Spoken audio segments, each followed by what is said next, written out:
ধর্ম একটা সারা পৃথিবীর সবথেকে বড় ব্যবসা। যোগীকে দোষী করলেই হয় না, অবশ্যই তার পেছনে আমাদের প্রধানমন্ত্রী এবং গৃহমন্ত্রীরও নিশ্চয়ই হাত রয়েছে। এখানে যেভাবে মন্ত্রীদের ওপরে ব্যবস্থা তাদের ওপর নষ্ট করা হয়, সেগুলোর কিন্তু ছিঁটে ফোঁটা আমি এই উত্তরপ্রদেশে এই কুম্ভ মেলাতে আমার যে কজন পরিচিত মানুষরা গেছে তাদের কাছ থেকে পাইনি। ট্রেনে চরম অব্যবস্থা, সেখানে যারা গেছে ট্রেনে করে তাদের কাছে শোনা যে তারা যে রিজার্ভ করে গেছে তারাই বসতে পারেনি, অন্যান্যরা বসে গেছে এবং কোনো রকমে তারা গিয়ে পৌঁছতে পারলে বাঁচি এবং ফিরে আসতে পারলি বাঁচি। সত্য ঘটনাটা হাতে আসুক, সামনে আসুক, এটাই আমাদের আসল উদ্দেশ্য।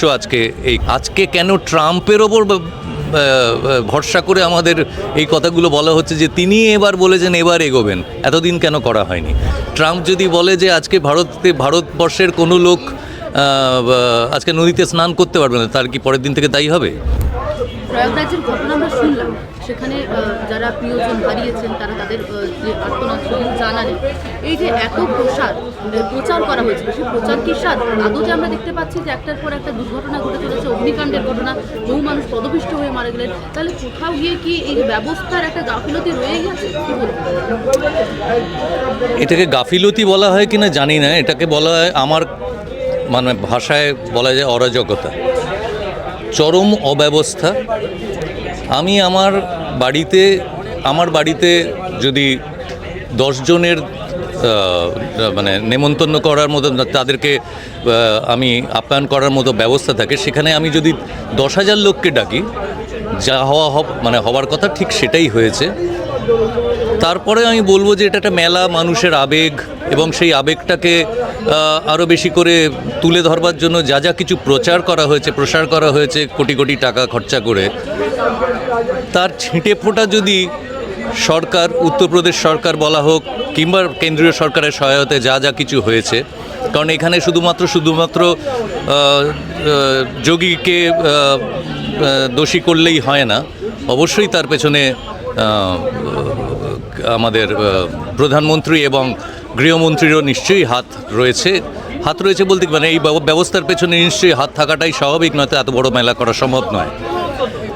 বেশ কথা, মানুষ আবেগতাড়িত হয়ে গেছে, তারা নিশ্চয়ই পুণ্য লাভ করার জন্যই গেছে, কিন্তু একটা তো কোনো ব্যবস্থার প্রয়োজন ছিল, যেখানে গিয়ে মানুষ অন্তত যে কারণে গেছে সেইটুকু করে তারা একটা শান্তি পাবে, কিংবা যে কাজে গেছি সে কাজটা যাতে শেষ হতে পারে সেইটার জন্য একটা সুবন্দোবস্ত করাটাই কিন্তু স্বাভাবিক, যেটা আমরা এখানে কিন্তু গত কয়েক বছরে আমাদের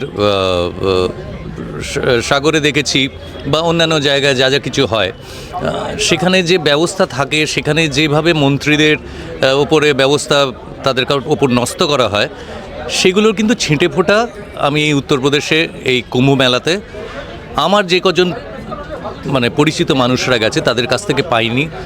ট্রেনে চরম অব্যবস্থা, সেখানে যারা গেছে ট্রেনে করে তাদের কাছে শোনা যে তারা যে রিজার্ভ করে গেছে তারাই বসতে পারেনি, অন্যান্যরা বসে গেছে এবং কোনো রকমে তারা গিয়ে পৌঁছতে পারলে বাঁচি এবং ফিরে আসতে পারলি বাঁচি, এরকম একটা অবস্থায় গিয়ে তারপরে যারা একটু ভালো ব্যবস্থায় গেছে, যেমন ধরুন টেন্টে, সেখানে খরচ তারা অনেক মাস আগে তারা বুক করেছিল বলে পার ডে 6,000 টাকা করে পার হেড তারা ব্যবস্থায় থেকেছে, সেইগুলোই তারা যখন বেরিয়ে আসছে এক একটা টেন্ট 1 লক্ষ 1.5 লক্ষ টাকায় বিক্রি করা হচ্ছে। এটা একটা ব্যবসার পেছনে সবসময়ই এরা আছে।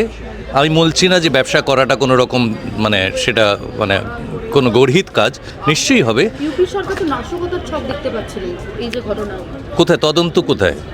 তাহলে তো তাদের তদন্ত করা উচিত এবং তদন্ত করে কি ঘটনা ঘটেছে সেটা বলা উচিত, এবং এক্স্যাক্টলি কতজন মারা গেছে কিংবা কতজন নিখোঁজ হয়ে গেছে।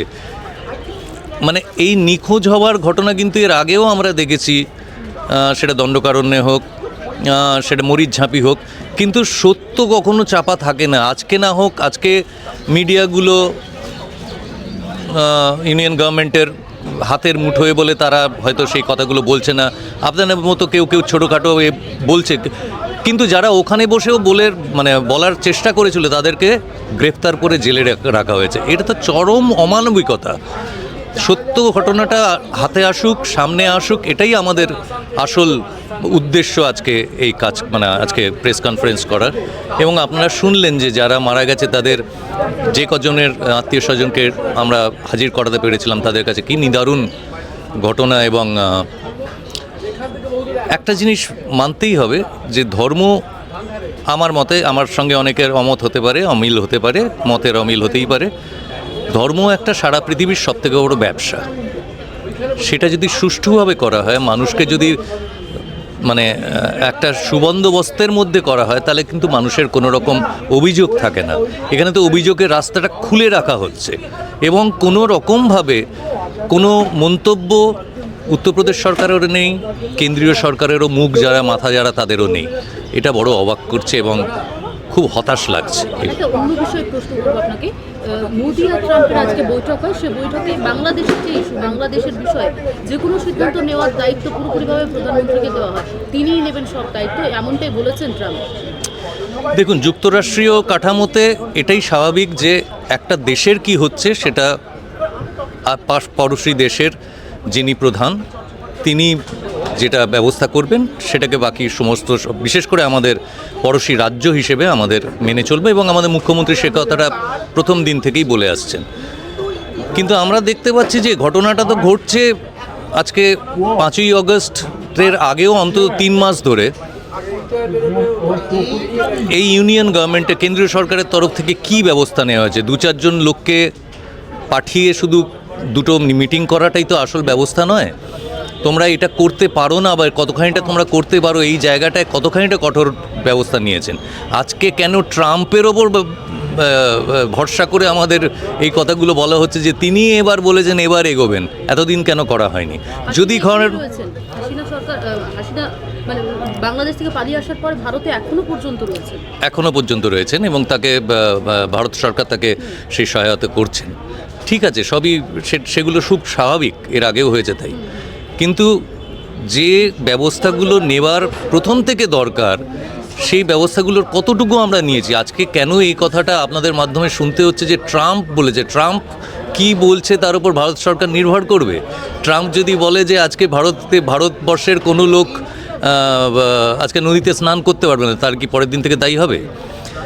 আমার মনে হয় এগুলো সমস্ত হচ্ছে কারেন্ট যে সিচুয়েশনসগুলো তৈরি হয়েছে, যেমন মণিপুর সরকারে একটা হয়েছে, অন্যান্য অনেক জায়গায় হয়েছে। এর থেকে চোখ ঘুরিয়ে দেওয়ার জন্য একটা করে মন্তব্য করা হয়। বাংলা হান্টের আরও খবর দেখতে নজর রাখুন। বাংলা খবর মানেই বাংলা হান্ট।